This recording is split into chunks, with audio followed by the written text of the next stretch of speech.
E sejam muito bem-vindos ao programa onde a estrela é a sua saúde. E hoje a gente vai falar de um assunto que não é referente só à sua saúde, mas à saúde de todos. Então hoje vamos falar de doação de sangue, porque começa uma campanha incrível da Santa Casa de Misericórdia de Goiânia, que deve ser replicada, se tudo der certo, em todo o país. E hoje a gente vai falar com a responsável aí por toda esta campanha e principalmente por fazer com que o seu sangue acabe salvando várias vidas. Então não perca, porque hoje você vai entender que doar sangue não é bom só para os outros, não. Pode ser bom para você. Então seja por ser uma boa pessoa ou por ser uma pessoa egoísta, todos podem doar sangue. Mas você vai ficar sabendo disso só depois da vinheta.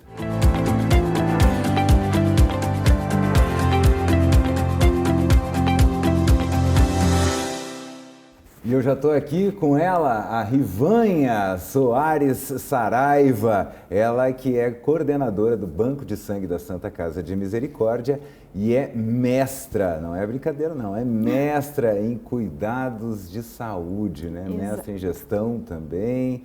E muito obrigado por vir até aqui falar para a gente de um assunto tão importante que é a doação de sangue. Sim, agradeço imensamente o espaço. Agradeço imensamente a Santa Casa de Misericórdia por estar proporcionando ao público de Goiânia, aos nossos telespectadores, como é tão importante esse passo da doação sanguínea. Poucas pessoas conhecem como funciona, mas a gente está aqui para poder ajudá-los, para poder interpretar da forma melhor, com que eles entendam e venham até a Santa Casa de Misericórdia fazer a sua doação de sangue e salvar vidas. Muito obrigado. E eu fiquei assim, quando estava estudando para vir fazer a entrevista, né? Que para perguntar a gente tem que saber alguma coisa, Sim. Né?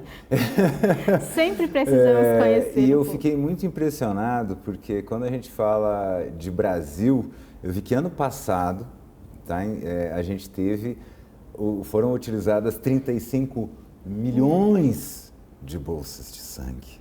Aí eu, meu Deus, que é isso? Aí eu comecei a ver que determinadas cirurgias de coração, um transplante de fígado, chegam a usar 30, 40 bolsas de sangue por cirurgia.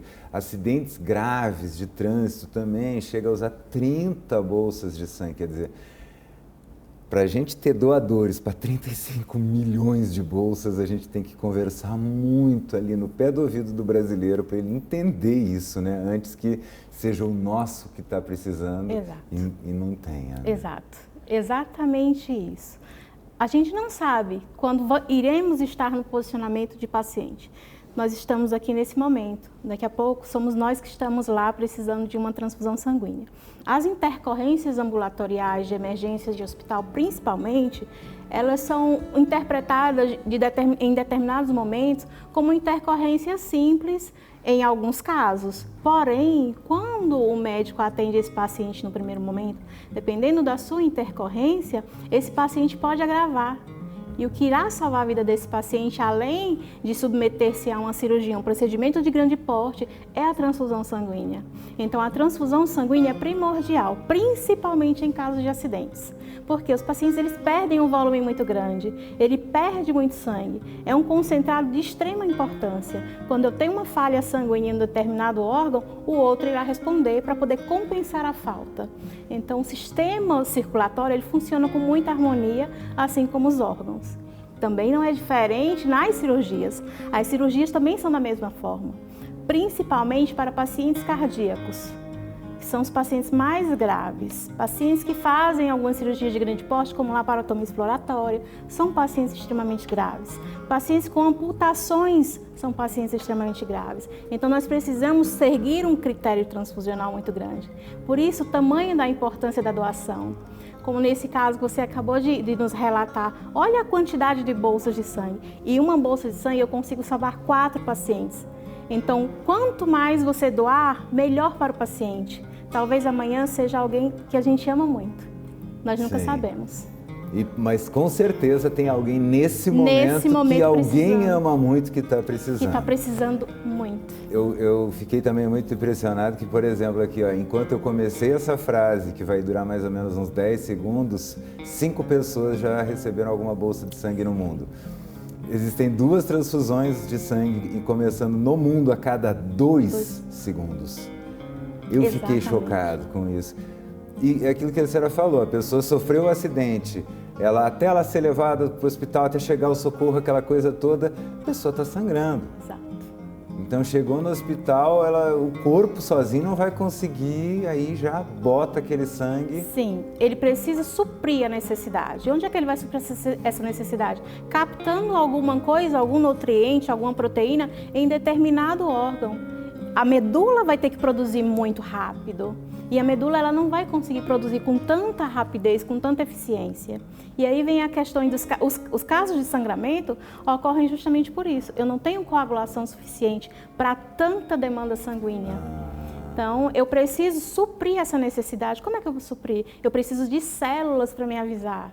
E o nosso concentrado de hemácia, o total, ele tem tudo isso. Então, quanto mais rápido o paciente fizer uma transfusão, quanto mais rápido o paciente fizer qualquer infusão, obviamente com acompanhamento da equipe especializada, isso é muito importante. É muito importante, porque é mais uma vida que a gente vai conseguir salvar. E ele não vai intercorrer para um óbito, ele vai intercorrer para voltar para a sua residência com uma saúde plena. Mas tem que ter o sangue. Sim, ali, né? É necessário ter o sangue ali, sempre. Obviamente que esse sangue ele não vai em ambulância. Existe o padrão restrito apenas para a unidade hospitalar. Então, eu tenho que ter um ambiente adequado, né, que segue normativas específicas da Anvisa, da vigilância sanitária, do Ministério da Saúde. Então, eu tenho um setor específico com temperatura externa controlada, com temperatura interna controlada. Cada hemocomponente tem a sua temperatura específica. A forma de trabalhar, a forma de descongelar ou congelar tem seu tempo também específico para que chegue no paciente com a melhor qualidade possível. Nossa, e quanto tempo assim entre eu doar meu sangue aqui e eles poder entrar em alguém? Não é assim, não é uma bolsinha que você botou ali e sai do braço que já entra em alguém. Exato. Né? Eu faço essa coleta de paciente, a nossa equipe é extremamente qualificada, treinada para isso. Essa coleta ela dura no máximo 20 minutos. Depende se o paciente não tiver nenhum problema durante o processo de coleta sanguínea. Após isso, talvez dure até um pouco menos, depende do paciente, principalmente quando é um paciente contínuo, que sempre retorna ao nosso banco de sangue. Após isso, esse sangue ele passa por um trajeto junto ao biomédico até a sala de fracionamento, que é onde nós fazemos a separação dessa bolsa. O tempo de separação da bolsa, ele dura em torno de 2 horas, 2 horas e meia. Após isso, eu consigo centrifugar, fracionar a bolsa em vários outros hemocomponentes. É aí onde vem a mágica da transfusão. E após isso, essa bolsa ela não é diretamente liberada para o paciente.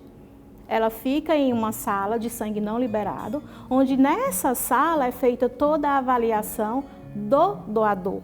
Então, as amostras de sangue são coletadas, vão para um laboratório específico que tem também uma ligação direta com a Santa Casa de Misericórdia. E esse sangue ele é totalmente avaliado. Então, vem as alterações genéticas, as alterações relacionadas ao sistema imunológico, todo esse padrão é avaliado. E aí retorna para nós o resultado de exame, a nossa responsável, que é a doutora Renata Zanzoni, é a responsável pelo banco de sangue, a nossa hematologista, ela faz uma avaliação muito criteriosa em relação aos resultados do exame médico. Esse tempo dura em torno de 10 a 15 dias. E só após isso, o sangue é liberado para o paciente. Então, quanto mais doadores nós tivermos, quanto mais bolsas a gente conseguir captar, melhor é, porque a gente não vai ter tanto tempo de espera. Nós não temos mais uma brecha para ter o espaço de espera. O paciente ele não espera, o paciente tem que ser o ato imediato. E esse ato imediato, eu preciso de doações todos os dias. É como você falou, cada segundo importa. A cada segundo eu estou tendo 1, 2, 3, 4 doações em um hospital. Se a gente comparar no mundo inteiro, se a gente trouxer o território brasileiro inteiro, quantas pessoas não estão sendo transfundidas nesse exato momento? Nesse momento, né? Desde que a gente começou a entrevista, olha aqui como o tempo voa, já se passaram quase 10 minutos. Então, se você colocar que a cada 2 segundos, gente, já tem um estádio quase de gente sendo transfundida desde que você começou a assistir aqui o programa. Então, é surpreendente mesmo. Muito. E eu queria entender também, já que leva de 10 a 15 dias para chegar e ficar disponível ali, Sim. né? A senhora falou os hemocomponentes, eu adoro os nomes bonitos que vocês têm para as coisas. Que é os pedacinhos de sangue, né? Os pedacinhos de sangue, exatamente. E ela trouxe aqui, até quero ver se dá para pegar aqui, ó, na câmera que está focada no mais feio da entrevista. Olha aqui, gente, esse aqui é a bolsa de concentrado de hemácias, que não é aquele que o povo fala que é os glóbulos vermelhos. Exatamente, né? São eles. Então, aqui tem as 4 bolsas, você vai doar uma e ela vai virar vai virar 4. Uma delas é essa aqui, o concentrado de hemácias. Quando que usa essa aqui? Essa bolsa, a primeira coleta ela é feita o sangue total. Eu tenho hemácias, eu tenho todos os hemocomponentes dentro de uma única bolsa. Ela pode sim ser transfundida direto em um paciente. Porém, são casos extremos, são casos raros. Então, é 1 em 1 milhão. É 1 em 1 milhão. Obviamente que essa bolsa é uma bolsa teste. É uma bolsa teste onde a gente faz a avaliação de coagulação sanguínea direta. Nossa. Então, o correto é que no banco de sangue existe a sala de fracionamento, onde a gente faz a retirada desses hemocomponentes. Por isso que a gente sempre fala que salvamos 4 vidas. Então, esse hemocomponente eu vou ter que extrair. Por quê? Porque o nosso organismo ele já tem todos os hemocomponentes específicos. Ele tem hemácia, ele tem linfócito, ele tem o nosso plasma, ele tem o crioprecipitado. Então, eu não preciso fazer essa injeção de hemocomponentes total. Por isso que existe o fracionamento. Então, é um caso raríssimo no mundo, não existe, é muito raro. Mas para estudos, sim, para estudos ele é primordial. A pesquisa, ela flui e a gente trabalha em cima de muitas pesquisas, nós trabalhamos em cima de dados, de qualificações. Então, a bolsa, o concentrado de hemácia puro, eu tenho as nossas células vermelhas, aquelas bolinhas vermelhinhas bonitinhas, que vão fazer a diferença em muita gente, que vão deixar aquele rostinho rosadinho, sabe? Aquele paciente mais corado, como eles sempre costumam dizer. Ontem eu estava tão branco, hoje eu estou tão corado. Então, assim, isso é muito bonito, e principalmente quando a gente volta lá e o paciente, muito obrigada. Você conseguiu trazer... anemia, pessoas com anemia extrema, às vezes, já entra uma dessas, já dá uma levantada. Exatamente por isso, porque a medula ela não consegue suprir. Os casos anêmicos, eu faço concentrado específico de hemácias. Então, eles são específicos para isso. São casos de pacientes que têm anemias, algumas anemias genéticas, a gente pode fazer esse concentrado. Obviamente, existe também aquela qualificação hematológica. Então, a nossa doutora Renata Zanzoni, da Santa Casa de Misericórdia, é a responsável por dizer o que a gente deve fazer. Aí, o que acontece? Uma coisa bem interessante que poucas pessoas sabem. O médico solicitou uma bolsa filtrada. Não sei o que é bolsa filtrada. É o concentrado de hemácia, que passa por um filtro.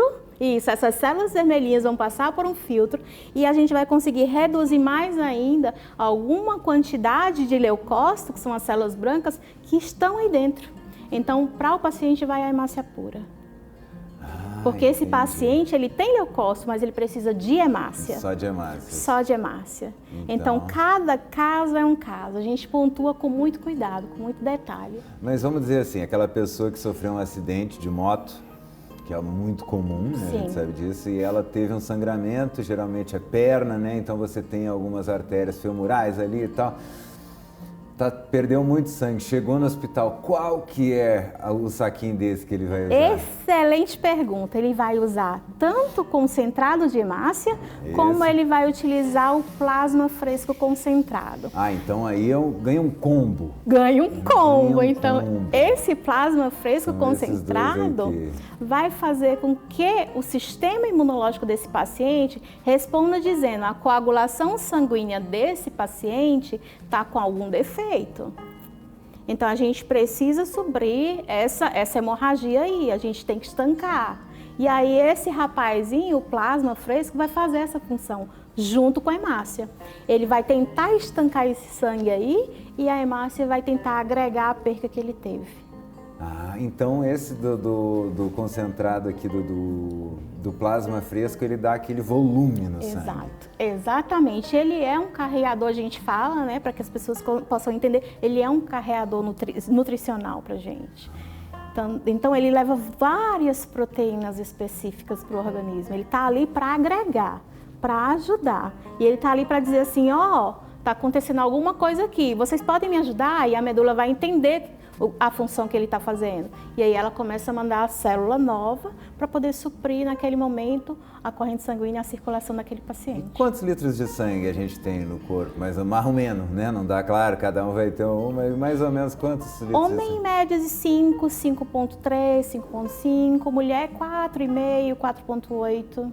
E aí a gente tira uma quantidade máxima de cada bolsinha dessa, 400 ml. 400 ml. Mas isso é o que a gente tem armazenado, né? O corpo ele tem um armazenamento. Isso. Automaticamente, quando é retirado a quantidade, a sua medula ela já está dizendo, ó, tá saindo alguém, a gente vai ter que trazer mais gente.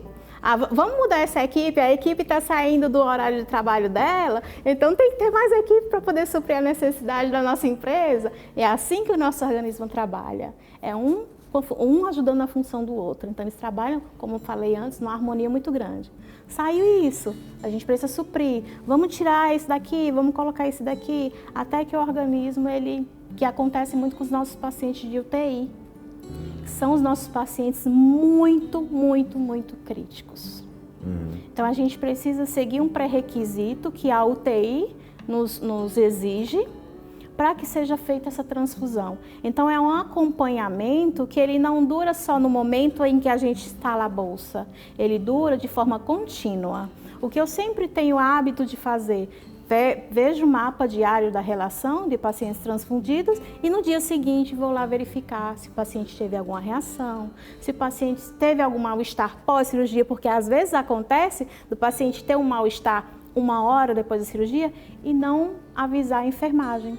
Já finalizou a transfusão, então a gente precisa investigar. É onde entra a equipe vai passar a informação de um, vai passando para o outro e aí a gente vai conseguindo alinhar o tratamento. E a gente até agora falou de intercorrência, um acidente, alguma coisa que a pessoa perdeu o sangue e teve que ir lá e usar, UTI. Mas existem casos de, por exemplo, alguma pessoa que tem um problema sanguíneo e ela tem que ir lá de vez em quando para dar uma turbinada? Sim, sim. Que casos são esses? Os pacientes oncológicos são pacientes que precisam fazer muita reposição, porque ele tem um déficit medular muito grande. Ele precisa fazer uma reposição, principalmente de plaquetas. De plaquetas. De plaquetas. O que são as plaquetas? As plaquetas são os glóbulos brancos, né, das nossas células. Elas são responsáveis pelo sistema imunológico e elas são ativadoras também do nosso coágulo sanguíneo. Então, assim, para que vocês entendam de uma forma mais clara, os pacientes que tiveram dengue, o que é que eles mais faziam em transfusão? Plaqueta, porque ele tinha uma hemorragia, uma dengue hemorrágica. Essa dengue hemorrágica eu tinha perca de sangue e a função da plaqueta lá era essa. Era ativar o sistema de coagulação dele para que ele não tivesse essa perca e fazer com que o sistema imunológico dele crescesse. E aí a medula respondesse. Então todos os hemocomponentes, eles trabalham de forma alinhada. Perdi um, o outro vai conseguir repor.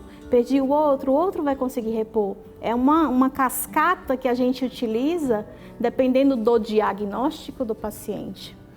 Então, os pacientes com doenças hematológicas graves, como por exemplo a doença falciforme, a hematologia falciforme, é um paciente que ele precisa de forma contínua estar indo lá para tomar sangue, para fazer transfusão.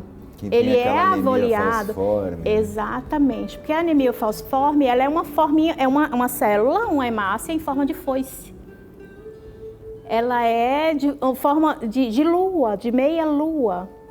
E essa hemácia, ela não tem a concentração correta de hemoglobina. O paciente tem deficiência de ferro, o paciente tem uma anemia sempre consecutiva ali, corriqueiramente ele tem uma anemia. Então é um paciente que ele vai depois apresentar algum sintoma futuramente de uma anemia grave, além da anemia falciforme.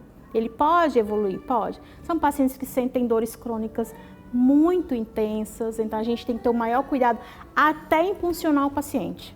Porque se a gente funciona de forma errada, a gente pode acelerar o processo desse paciente em relação às dores. Né? Então aí a gente pode causar abscesso, porque aí eu vou ter depois um sangramento futuro. Esse paciente, no local, são locais específicos, porque em locais de curva, como o cotovelo, o braço, então assim, são locais que quando eu vou puncionar o paciente, ele sente muita dor.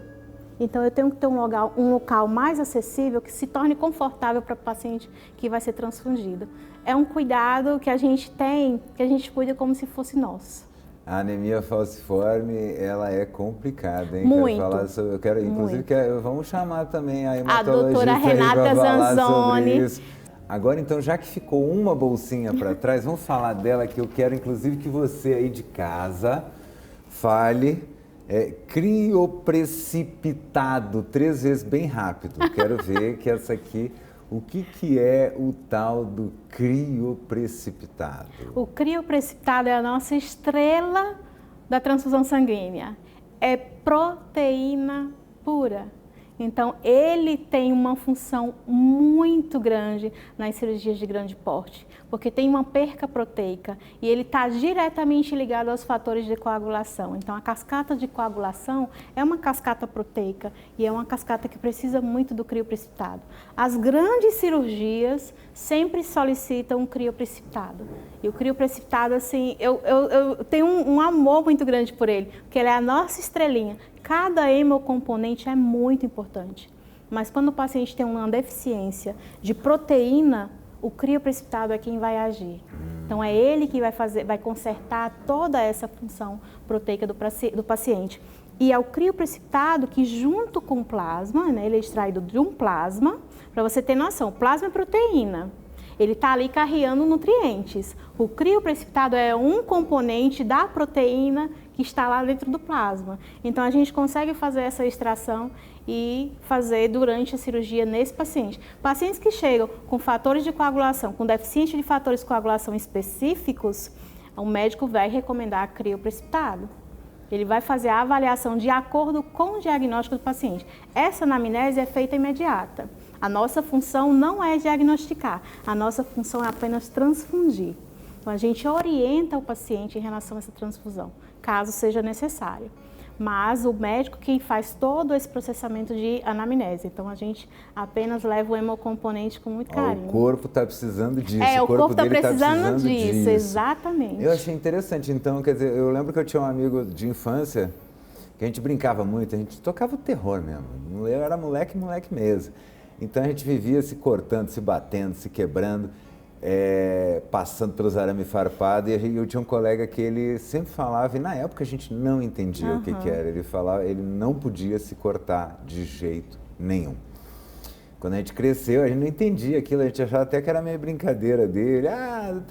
Não é isso aí, né? Tá com medo e tá dando desculpa. E depois a gente descobriu que ele era hemofílico. Sim. Então, para o hemofílico seria essa Exatamente. bolsa. A hemofilia, né, é considerada aí também um dos distúrbios hematológicos relacionados à cascata de coagulação. Doença de Vauve-Lembrun, deficiência do fator 8. Então, são fatores intermediários que um se liga ao outro. A cascata de coagulação, ela é gigantesca. Então, um fator, ele sempre está disponível, mas ele precisa de um outro fator, tipo o fator 9 precisa, o fator 12 precisa do fator 8, então eles se interligam imediato. A cascata de fibrinogênio, de fibrina, tudo isso está ali dentro de uma coagulação específica. E a proteína do crioprecipitado faz essa função quando o paciente ele tem problema de hemofilia, quando ele tem qualquer desvio na cascata de coagulação. Não quer dizer que ele não tem essa proteína específica, mas ele tem um déficit. Mas também, no caso do seu colega, ele não tinha uma proteína específica e ele precisava fazer o uso de uma proteína externa para suprir a necessidade. Em casos cirúrgicos, esse caso não seria medicação, mas sim seria o crio precipitado. O crio precipitado. E é impressionante, quem é hemofílico, alguns anos depois eu tive contato com uma outra pessoa que era hemofílica e ela teve um corte pequenininho de papel no dedo e bota band-aid, o band-aid encharca e troca o band-aid encharca. Ele não faz aquela famosa casquinha. Não. É essa casquinha de fibrina, fibrina que faz é o nome com que... bonito da casquinha. Não é bonitinho, né? É essa casquinha aí que é muito importante. Ali, células já jogaram para o corpo, para o sistema nervoso central, que fala para a medula que eu preciso disso. E aí ela vai criando essa casquinha todinha. Isso acontece nas cirurgias de grande porte de forma interna. São coisas que a gente não vê. A gente vê casquinha fora, mas dentro a célula está fazendo isso, uma chamando a outra. Ela não acontece só na pele, então?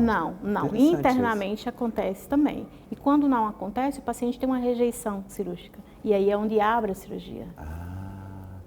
E eu vi também que doar sangue é bom porque renova o teu sangue, ele acaba sendo mais eficaz. Tira o excesso de ferro, que é um grande problema em pessoas, homens que já estão na minha idade para cima, até um pouquinho para baixo, né? Tem que doar sangue para tirar aquele excesso de ferro. Então faz bem para quem doa também. Faz muito bem, muito bem. E quando você vai doar o sangue, a sua medula ela vai repondo esse sangue. Então vão vir células jovens. Você não vai ter problemas futuramente de fígado, você não vai ter problemas futuramente de pâncreas, porque o pâncreas, para quem estuda na área da biomedicina, ele consegue entender qual uma das funções dele. A gente costuma dizer de uma forma bem popular, é o lixeirinho da hemácia. Então, quando ela começa a ser degradada, ela vai ficando ali no cantinho. E o fígado, ele vai ficando sobrecarregado. Entendi. É aí onde vem essa questão do ferro. Porque o fígado, quando ele está sobrecarregado, cadê o ferro? E a hemácia, quando ela se degrada, ela libera hemoglobina. Hemoglobina é ferro. Então, quanto mais você tira, melhor também para você. As pessoas, vou tirar uma bolsa de sangue, eu vou perder muito sangue, eu vou ter uma anemia. Não, você não vai ter uma anemia, vai ser muito melhor para a sua saúde. Por isso que existe a sangria.